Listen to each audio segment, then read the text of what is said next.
Hi, this is Damner from Elvenking, and you're listening to Sonic Perspectives.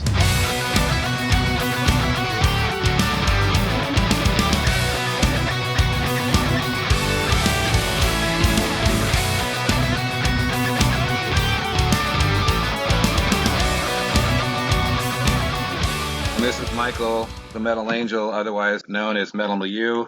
I'm speaking to Dan from Elvenking and also Hell in the Club. All right, well, we're talking about your brand new album here, Reader of the Runes, Divination, or for those who like to purchase it at Amazon, Reader of the Rules. Oh, really? Oh, yeah. I informed Justin Hardiman about how it's Reader of the Rules, which defeats the entire purpose of it being runes. Exactly, yeah, that's odd, being rules. Well, it's a typical typo. They're probably, the people that do all that probably have no idea what runes are. I do want to speak to you briefly about the runes. I myself have been certified in the runes for the past 25 years and very knowledgeable about the runes. Matter of fact, 2 seconds ago, I just spun my rune ring to see if this interview was going to happen. Wow. So, are you just a fan of the runes, or have you actually studied them for years, or? Well, no, actually, we are very, we are fans of this kind of topic, and, we've always been very fascinated by this thing. I want to just say that we're not experts or wannabe experts or something like that. Actually, we've been studying a little bit just when we were starting to write this story. We didn't want to make any mistake or being, kind of sloppy in using this kind of topic. And basically, we also are planning to do, me and Aiden, the main songwriters, the both of us, we are planning to do some, inside course on divinations and runes, on the reading of the runes, so we'll probably know more in the future. But yeah, basically we wanted to write a story and not go into deep into the historical or meaning of the runes. Absolutely. And in the Futhark, there are several different pronunciations of different words. I noticed reading your lyrics and stuff, you have different pronunciations of different things, but you still get the basic gist. I noticed in both videos there were subtle references to the runes, whether it's the throwing of the bones or the actual inscription of the runes, or actually the mage throwing the runes itself, which I think is fascinating for those who've studied it. Plus, the first track is called Perthro, which is actually a rune itself. So exactly, yeah. Exactly. So, and also, I'm also, you guys are from Italy, so it's great to see you using, your Italian background as well as your Latin background. You got the title Sic Semper Tyrannis, if my Latin's correct. Thus there will always be tyrants, or tyrants there will always be, or to the tyrants there will always be, something along those lines. Yeah. Do you write all the lyrics, or are you inspired by other authors? Because I've noticed a lot of the lyrics are in quotes. Are those other quotes from other famous authors, or are they still just your words? No, there are all our words, and the quotes basically are the things that the Reader of the Runes is saying, to the characters of the story, the ones who visit him in the story, and he makes these, divinations and has these visions, and those are his words. But yeah, there are lyrics that we write. Yeah. How do you remember all those words? That's quite a mouthful for some of them songs. How do you keep all that? Well, I simply do not. I mean, sometimes I just forget them all, and hope that the fans are singing so I can read their lips and. Oh, okay. No, okay, I'm kidding, but yeah. It goes a lot of rehearsing. Yeah. A lot of rehearsing. Okay. So the Reader of the Runes, Divination, is in fact a story. It's actual like a story, because I wasn't sure if it was conceptual or not. Yes, it is. Actually, it's our first concept album. We've never done something like that in the past. And it was like, our way of trying to do something like this. We've always been fascinated by this kind of thing, especially in music and in metal. Bands like King Diamond, for example. This is like the main example that you can do. And where, there is a whole story around the music. There is not just the music, but it's, a whole experience that you can have. And that was something that we wanted to try. And so, what is the basic plot line of the story then? Well, the basic plotline, we're, in this kind of a time out of time in a dark fantasy world where we have this mysterious figure, is this reader of the runes who appears in this kind of a village, and starts to do these divinations to other villagers, and there are 8 characters who are the main focus of this, and there are 8 songs in the album where each song is about one of these characters, and these characters go to the reader of the runes, and they have their kind of destiny or future read through the runes. And this is the first part of the story. You'll get to know the characters, but to see how they are linked together, what is the meaning of all this, you'll have to wait for the next 2 parts, and are going to be the next 2 albums. That's what I was going to say. It says Reader of the Runes Book 1. I was going to say, so is this going to be like a Abigail 2 or a conspiracy following them? Okay, so there is going to be more of the story continued. Yeah. Okay. That's interesting. Yeah, exactly. Interesting you mentioned King Diamond, because, yes, all his albums are not only conceptual, but also very metaphysical or spiritual or based on some kind of, something in his life that's personal, but also has more of an esoteric value. So that's interesting you mentioned that. I find myself, when I read your lyrics, seeing you heavily influenced by like Cradle of Filth as far as Danny Filth and the way he writes his lyrics, both poetic, but also storytelling. Yeah. And also, to a certain extent, Martin from Skyclad when he was in Sabbath. Sabbath. How do you pronounce it? And from UK, Martin Vauquier, when he was in the band. I understand. Before Indy Sneed was in jail. Yeah. Right. Exactly. Those are some of our main influences. So, you just cut them all.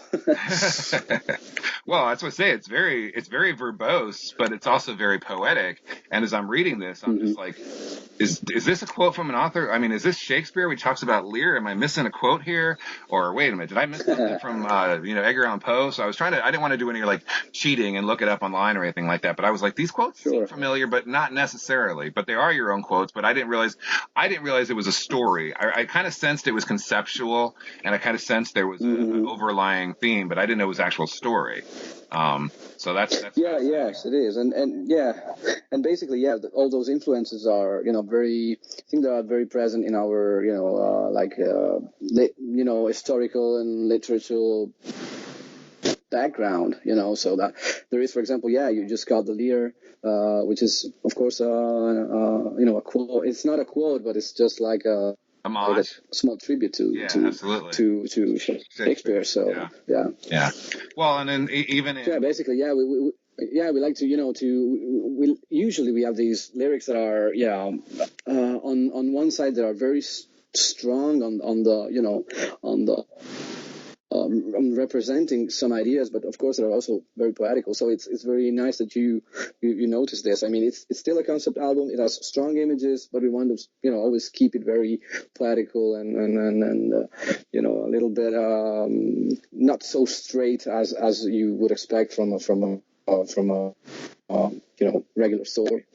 Right. And even, like I said, since you're Italian, it's great to see the Latin, and my Latin's rusty, but even in Malefica Doctrine, there was a quote, it was genitus ex deus malignus non tangit eum. If I can correct, that would be from birth from that which is evil. Or no, wait, hold on. Being birthed from the evil that is God, no one is harmed. Is that correct? Yeah, exactly. Yeah, well, it's rusty, but it worked. Thanks. Trying to do this without. I don't like to use all the internet and all this stuff like that. I just like to use my memory, which is horrible right now. I used to study all that stuff. Like I said, I used to study antiquity in general, so all that stuff, Latin, Greek, philosophy, all that very stuff. Cool. But it's all very cool. Here in Italy, we a certain schools we still learn Latin, so that was part of our school, something we studied in school. So it's part of us, and it's part of our culture, so why not using it? Exactly. They always say it's a dead language, and then every time I turn around there's another metal album with something Latin on it. So. Exactly. Not that dead anyway. Not always accurate, but sometimes close. Something that looks cool. That's the thing I was going to ask you. It's being from Italy, I can understand that you would have Latin in your culture and any, Italian. But how do you guys? I mean, you're technically Italy's not really a pagan nation or anything like that. How do you guys bring in like the pagan aspect, which is much more northern, or I mean, it seems like you're definitely influenced by much more the northern pagan type style. What brought you guys to that feeling? Well, basically, there are, I think, three main reasons. One is, of course, that, of course, we're from Italy, but we come from the very north of Italy. Oh, okay. So, we're very near the border from Austria and Slovenia. So basically also the folklore. Definitely. And, it all comes a little bit from that kind of, northern area. And that is one reason. Another reason can be also the fact that I am half English. So it's very strong roots in the British folklore and literature. Absolutely. That I really, I'm very fond of.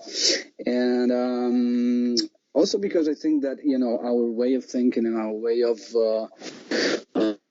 seeing things is very near the pagan way of thinking, but not a lot on the historical side or the religious side. It's more kind of a meaning of thinking a little bit in a different way, being an outcast, being an outsider, and this is something that we love to speak about in our lyrics. Also in this story, you can see some of the characters are mainly outsiders. Some who don't live very happy existences when they're in the middle of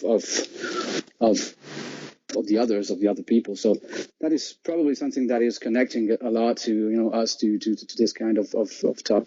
That's interesting. I know in a lot of, you've always referenced the Weird, W-I-R-D. Did you ever read the novel The Way of the Weird that inspired Dreamweaver by Savage? Yes. Yeah, we all have. Fascinating book, isn't it? It's hard to find now, but it is absolutely. And I can see that. I can see a monk traveling, like you say, you're British, so to the Woden lands, and to trying to understand, because the church has so much, that they pushed away so much of the. It's interesting. I don't want to get preachy here, but as knowing your Latin, pagan comes from the Latin word paganus, which means farmer, and heathen comes from the word heathenus, meaning those who try to keep warm by the fire. And it's weird because it's words like pagan and heathen are so anathematized and seen as like so evil, and yet they're just people just trying to make their way through life. They're not bad words. They're not bad things to be, No, not at all. And it's much more metaphysical and closer to being in touch with the earth and with what's going on with the world around you. We're watching the new Dark Crystal episodes on Netflix, the prequel basically. And that's the whole idea. Yeah, remember the Dark Crystal? Yes, I've seen that they made a new show. I have to watch it. Yeah, it's a prequel. Interesting. I think it takes place. It's still Muppets and it's still practical sets, so it's awesome, like the movie that's almost 40 years old. But it's fascinating because the whole idea is they're connected to the planet Thra, and that's the Gelflings are like, life is Thra, Earth is Thra, we are Thra, and that's kind of a very pagan aspect, that everything's connected, everything's one, everything's united, and there's not necessarily evil. I mean, there's good and evil as the same side of the same coin, but not as people always see it. And I think a lot of these pagan bands push it too far.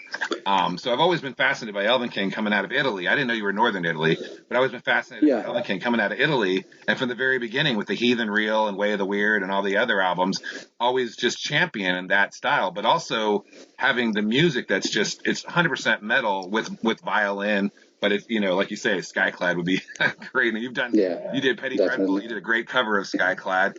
Now this is yeah, we did. This lineup is the same lineup you had for the last album with the Magic. Yeah. But really, you and Aiden are the only original members for the band now, 20 years going, correct? Yes, we are. Yeah. Yeah. Is it just because other members have come and gone because of just life in general and everything? I mean, how have you guys been able to keep? I mean, is it you say you and Aiden are the key songwriters? How is it you've been able to keep this band so active for so long? Well, it's through hard work, through sacrifice, through hard choices sometimes. And the cool thing is that we've always had this connection, me and him, when it came to write songs, and then so we became the heart of the band. If you speak of the songwriting and also all the the art conception, and also all the things related to the band. We really we take care of everything, and we know that every aspect is important, and it's very important, and we're keeping on with the passion and the will that this band is what we've been working so hard for all these years, and it is something that we really care about. And the other members, it's all about the hard work and the choices that I was talking about. There was no bad blood between us and the old members that just left the band. It was just they had to make their own choices in life and our families, and it's not always easy to keep up with all the schedule, all the tough schedule, and the things that you have to do if you're in a band like this. Exactly. It's a lifetime project if you choose to make it that way. Yeah, exactly. This is your 10th album for AFM, so you've been consistently on AFM, and for a 20-year career, that's pretty noble to be able to continue doing that for so long and continue to write. It seemed like for a while there, and this is no disrespect, it seemed like you guys got a little bit more commercial or a little bit more accessible to the fans, and then it seemed like the last album with the Magic, you kind of recaptured that stuff that we love so much about the first 3 albums. Was that intentional, or? It's difficult to keep on going for all these years, of course, as you say, and there have been some years and some albums that I think that we've lost a little bit the focus and our identity, because we were searching for, we were more focused on writing good songs and not staying true to our sound. That we made some albums that were really a little bit off the track. Some albums like The Scythe or Red Silent Tides, for example. Right. And yeah, I think that with the Pagan Manifesto, we really found our identity, and we really started to feel that we could be consistent, to our sound and to the music that we love to play without struggling to search for different things or a different sound or maybe overdoing some influences that we have in our musical background, but that really don't fit with the Elvenking sound. So yeah, basically I think that with the Pagan Manifesto and then with the Secrets of the Magic Grimoire, we finally found our we finally found back our sound and what we're meant to be, and what we're meant to sound. I totally concur, because that's exactly it. The first 4 albums were just amazing. Even the one that you were not on, but when you did your Leprechaun thing. But I thought, then I just thought for a while, it's just like I thought, well, maybe they're just going a different direction and trying some other things out. But then when Pagan Manifesto came out and the Secret of the Grimoire, Magic Grimoire, I was like, oh, they're back. And obviously the new one, the Reader of the Runes, shows that you guys are completely back and ready to be Elvenking again, which we appreciate. And the fact that it's just part 1, absolutely, it's exciting, even though we know it takes a while to write albums, and it must take a while to write all these lyrics, because those lyrics are just that's a lot of words. Yeah, it was hard work. Yeah, absolutely. And they're not just words. They're, like you said, they're very poetic. They're very well written. I'm very impressed. Like I said, it's like reading Danny Phil. Well, cool. Thank you. No, I think it's great that you also have Hell in the Club band, because that is much more commercial, much more accessible, and I think fans who just want to hear that, that's good. You have that. Plus, you have the drummer who joined you from that band for your last album and this album, and his drumming is pretty damn good for a band that he's. Yeah, he is very good. Yeah, because you definitely got very good. definitely got some aggressive songs on here that are almost kind of thrashing, which you wouldn't expect. Yeah. But you still got the violin, which still gets that kick-ass folk element, and the guitar solos are amazing. So you guys are still keeping it the way we've always liked it. Because I followed you since your demo days. Cool. I'm very happy to hear this, because it's really what it's what we've been working for, so for all these last years. So yeah, cool. Thank you so much. Absolutely. I want to thank all our listeners, for listening to my interview here with Damna. We invite you to follow us on Facebook and Twitter, as well as our website, www.sonicperspectives.com, as well as our YouTube channel. And Damna, do you have any final words for your fans out there for Elvenking? Well, thank you so much for the interview. Thanks to all who have been listening to my ramblings here, and hope you like the album and the songs. Okay, thank you so much. Absolutely, it's always an honor to speak to you, and I will continue to tell people all about the good news about the new album. Cool. Thank you so much. All right. Cheers.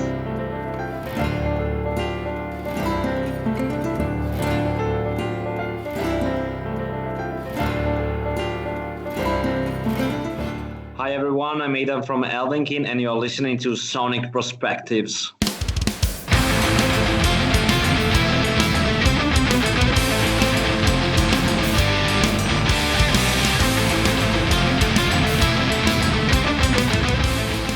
Hello again, metal fans from all over the planet. It's Rodrigo Altaf here with another interview for Sonic Perspectives. My guest today is Mr. Federico Aidan Baston, the guitar player of Elvenking. Aidan, it's great to talk to you today. Yeah, great to talk to you, man. We're going to talk about Elvenking's 10th album entitled Reader of the Runes, Divination. So are you able to tell us how the fans' reaction is going so far? Well, to be sincere, at the moment, the reactions we had both from the press previously and now from the fans that finally have the albums at hands, it's simply overwhelming. I mean, we had the impression to have done a pretty decent album, a pretty good one, but the reactions so far are definitely beyond our expectations. So we are very happy with it. Very cool. I loved it for sure. And would you say that the writing and recording of the album followed the same process as the previous ones, or what changed from the previous ones to this one now? Well, basically, the biggest change in this album is that this is the very first, let's say, concept album that we have done so far, even if already before we did some album based on a theme, but not really concept album based on a real story written by us and so on. So this is the first time we are doing something like that. So also on the songwriting process, obviously this it changed a little bit the things, because for the first time we needed to follow music and lyrics and the atmospheres of the story in one hand, while before we were used to write the music first and the lyrics later. This time the things went really side to side, and also the atmospheres of the songs were needed to be based on the story and on how the concept was developed inside the story. So it has been, I would say, a different process compared to the previous ones. I see. Well, there's always a lot of symbolism in the Elvenking albums, but this time I think it took things to a different level with a whole universe being developed, right? Yeah, exactly. The universe of the concept and all the story based around this Reader of the Runes and the divination made by the runes, and the character that the characters of the story that goes to him to have their past, present, and future divined, obviously has created a whole word around the story, and obviously around our music. And as I told you, this is going to be only the first chapter of a longer story that will be developed also on the next at least couple of albums, I would say. So it is a universe that will continue to be developed also in our future. So it's part of the band at the moment.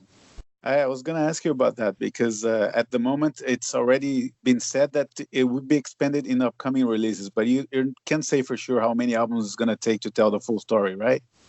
At the moment, we know that at least that we need at least 2 more albums to develop the story, because when we wrote the story, we immediately realized that it was not possible to fit it into one album. We knew that at least we needed 3 albums to develop the whole story. This is the original plan. Maybe we will notice that two are not enough, and so on. And also it will be depends on how the first album, will be, welcomed by the people. But we know that at least two more albums we need to complete the story. I see. And the first song that the fans came to hear was Under the Sign of a Black Star, which has all the elements that made you guys famous. I guess that was the reason for revealing that one first, right? It has all the key Elvenking elements. I tell you the real truth. Now, we never thought about that song as single. We didn't want to have it, and it was our record company choice. And it seems like in the record company, everyone was agreed in having that specific song as first single, and they even suggested us to have it as a video.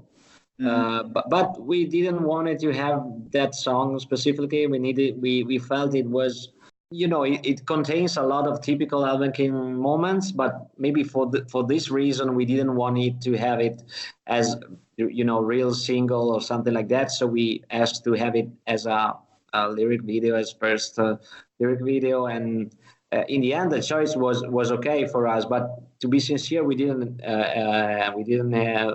wouldn't have chosen it as a single. Okay. You did other videos already for this album, including Silver Seal, which I thought was amazing. Are you planning to do more, or will you stop there? We have released the video for Silver Seal, which I believe is one of our best video for sure, because we had the time to shoot it properly and to have it to have a certain budget for it, and we have some certain ideas that I think that are really, really close to the original idea we had, and really shows what are the atmospheres and idea of the story, with all the elements that we wanted to be featured in the video. Then we have already released another video for the song Divination, which is already out, and it's obviously a lower budget one, so it's not as cool probably as Silver Seal in terms of, but just because the budget was much lower, because we didn't plan to have two videos, we wanted to do only one. Then according in agreement with the record company, they wanted to have two videos out, so we made Silver Seal, which is a very cool video, and a second one, which is Divination. And I think it's cool like that. I see. Well, with a rich story like that, I think it would be great if you could tell a story from a visual standpoint as well, and add more elements to it. But like you said, I think there's always the budget limitation, right? Yeah, exactly. Obviously, what we wanted to show at least, and we did it in Silver Seal, was to have visually and to bring the listener inside also the visual of the band. For us, Elvenking has always been, or at least it was in the very first period of our history, and then later on after the Pagan Manifesto, not only music but also also the visual part, the visual concept, our makeups, our dresses, the cover of the album. So our intention is always to bring the listener inside the story and the atmospheres and everything that we want to express with our music and with our lyrics. So we always try to have a strong visual side of the band, and obviously videos are one of the situation where we can show the most. And I believe that also in Silver Seal there are a lot of the things related to the story. So the room reader, the runes, all the symbols, the magic symbols that we wanted to be part of the story, and obviously to where the listeners needs to be when he listens to the album. Right. And I noticed also that the album is self-produced by you and by Demna. Is this something that comes naturally to you guys, or do you sometimes miss an outside producer? I speaking frankly, I would love to have an external producer. I always wanted to have some external producer, but to have an external producer, I would need to have someone who I completely trust, and obviously of a high level. So for these kind of things, you need really a high budget. I mean, I would love to work with some producer, but obviously it's something really really expensive and so on. If we cannot, and we did it also in the past, like we did with Dennis Ward, for example, on Red Silent Tides or Lorraine or something like that.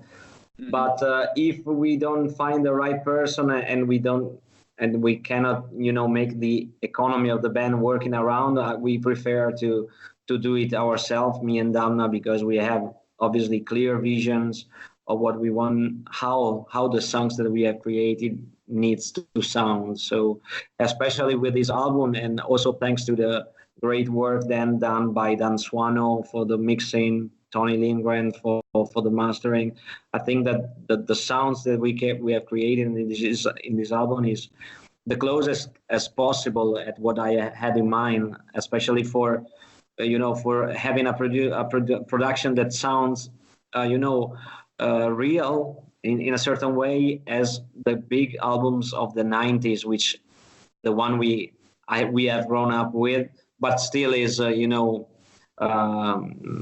is very very modern to nowadays. Exactly. Yeah, I was really impressed with the attention to detail you guys had in setting the scenario of the album, just sonically and in the imagery as well. Even in the intro track, which has that tribal beat and kind of a mystical feel to it, as you begin to tell the story. Yeah, exactly. We wanted to also the intro was one of the last thing that we added to the album because it wasn't planned in the beginning. We wanted to start directly with the first song, Hidden Divine, but we believed that we needed something to introduce the listener to the word of the story and to the atmosphere. So we added this, this thing that with these tribal drums and vocals that really can introduce who listens the album to the atmospheres that we wanted him to be, emerged into. Yeah, and then you go into full power mode on the second track, Hidden Divine. Tell us about that one if you can. Obviously, we wanted to have a very strong opening track as in all metal album should be. Yeah, and I believe that we succeed because I think it's one of our favorite fast track. It is a really double bass power metal song, but with a certain individuality and you can hear that it's still Elvenking. It's really really epic. So I'm very happy with how it came out. Yeah, and tell us about The Misfortune of Virtue, if you can, which is, to me, it's one of the most epic songs on the album. It has that great vocal delivery, very melodic parts, but also sounds almost like thrash metal on a few parts. Yeah, I agree. Especially in Misfortune of Virtue, we wanted to recreate some sort of sounds from the 90s, from the early 90s. And from a certain, death metal, melodic death metal scene, especially from Sweden and Swedish. So we had this very fast beat and with this thrashy riff, but still very melodic that we underline with, orchestration and stuff. Still, there was something missing while we were working on the songs, and we had a different chorus that we were not really sure about it. Until we came out with this chorus that is something completely different from the rest of the song, and it has an atmosphere very etheric. It's more like anathema stuff or something like that, but still was really really working perfectly with the fury of the rest of the song. And then after the chorus we go into a very very heavy blast beats. With a melodic stuff. So there is a lot of things going on in the songs, but still I think that it's not like you are listening to bits and pieces put there, but it works in a good harmony, all the songs. So it is one of my favorite track of the album for sure. Of course. And I love the folk elements that you bring on Eternal Eleanor. And I'm curious about the vocals on that song, because at first I thought you guys brought a female singer to sing, because Demna's delivery seems so different on that track.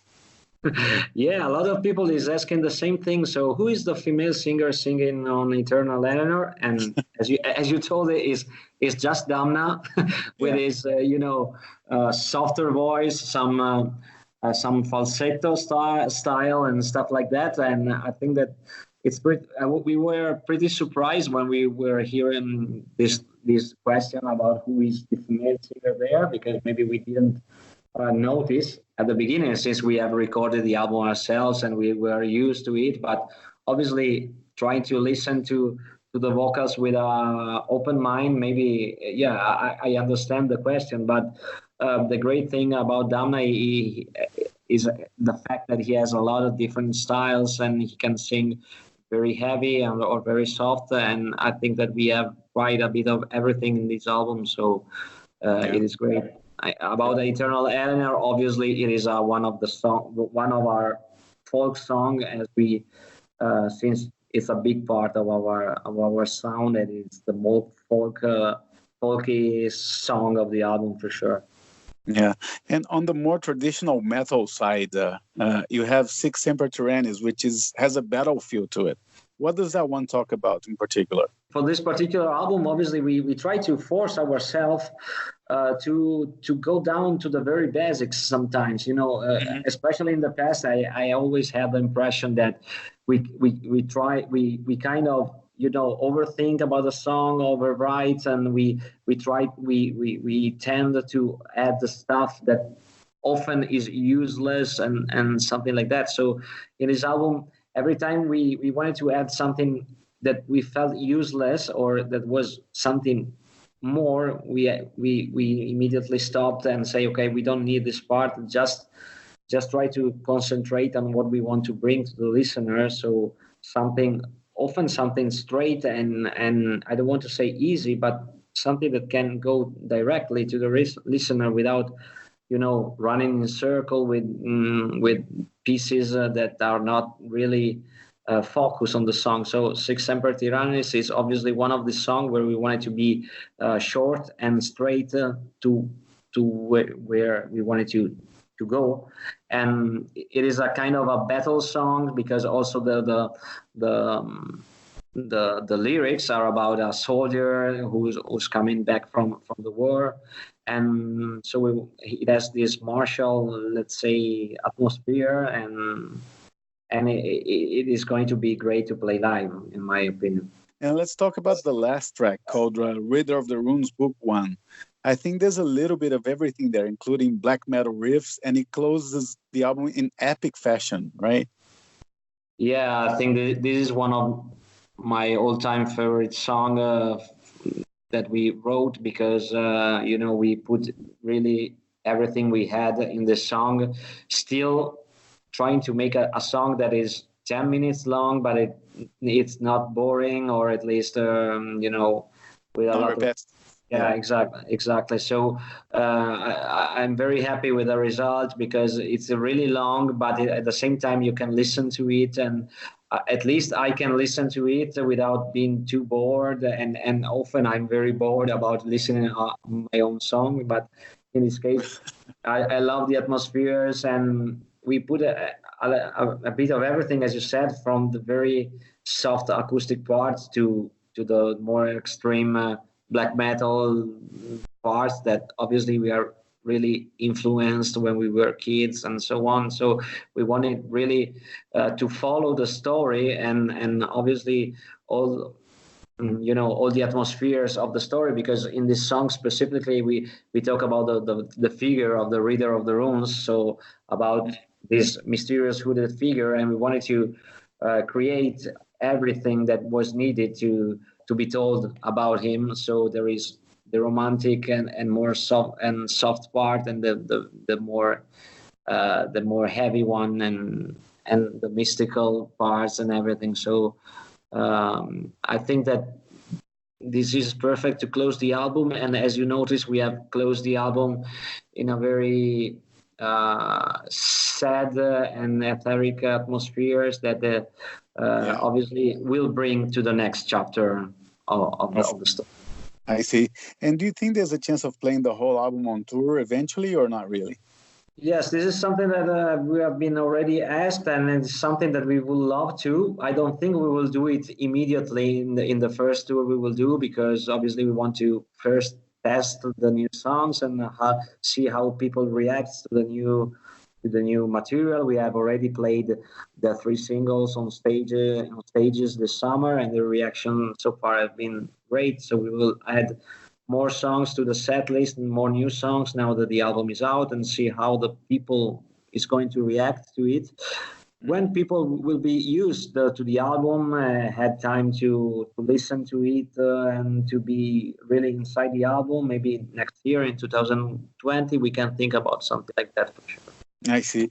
And I have a few more generic questions, so to speak, because I'm new to this band. So if you don't mind, what caught my attention is that you have a violin player as a full member. What motivated you guys to bring Lethian in permanently? Yeah, we had the violin from the very first album.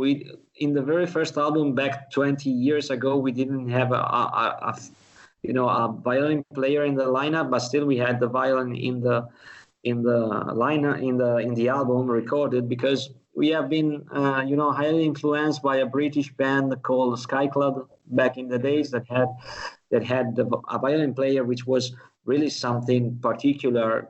And also, for example, My Dying Bride was another British band that had a violin player, and I always loved the contrast between the heaviness of the metal parts and the romanticism that this instrument could bring inside the music. And since I always described Elvenking music as romantic, because still very heavy, but it has a lot of romanticism in terms also literal of the word.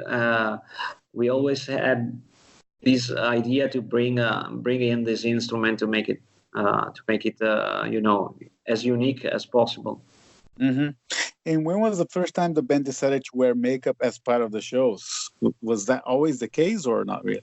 Yeah, that was pretty strange for us, because we used makeups, for example, in the very first album back in 2001, and in the second album. Then through the years, we kind of lost our paths, and we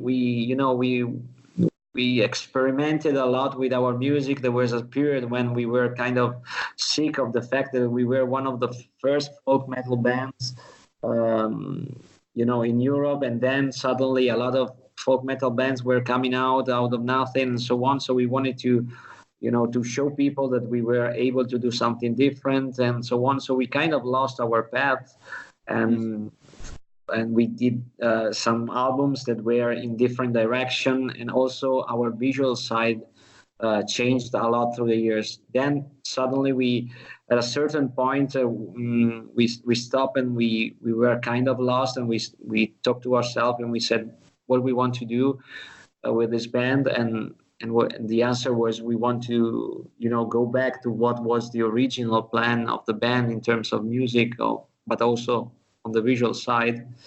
And from the Pagan Manifesto on, which is an album from 2012, I think, or something like that, we wanted to go back to what was the origin of the bands, when we were just a bunch of kids with a dream and with some certain ideas.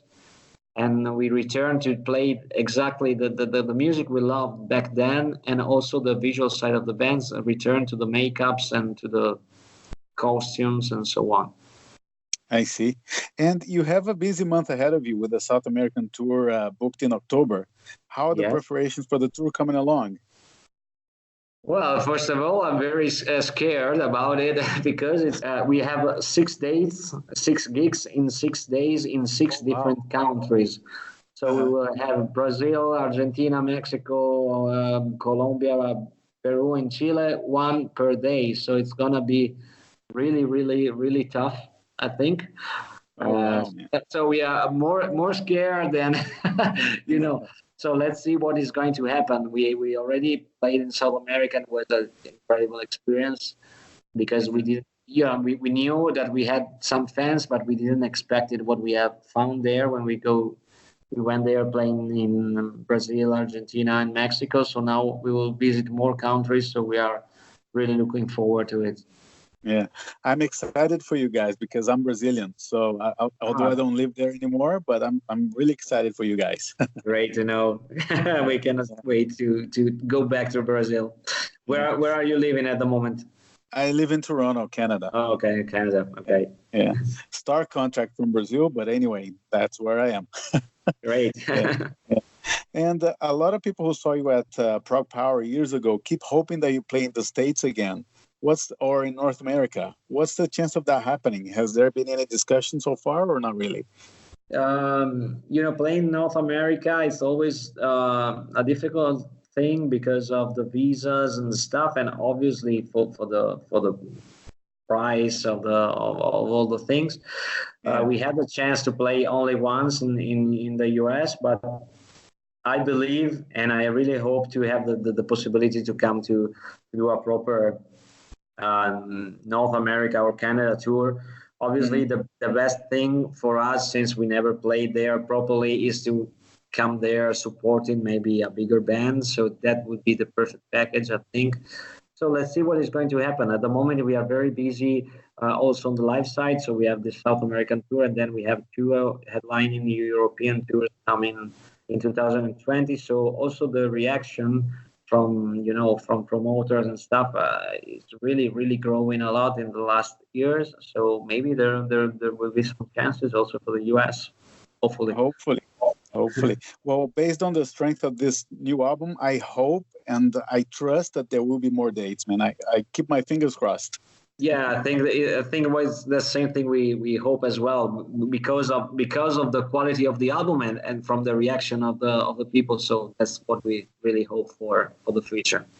Absolutely. Well, Aidan, thank you so much for your time. And could you pick a song from the new album for us to close the interview with? Oh, yeah, sure. I don't know if you already passed it, but since we have talked about it, I will choose The Misfortune of Virtue. Okay, cool. Thank you so much. We're going to play that one. Thank you so much, man. Thank you. Thanks. Okay, folks, that was Aidan of Elvenking for Sonic Perspectives. If you enjoyed this interview, feel free to share it and please follow us on Facebook, Twitter, and YouTube.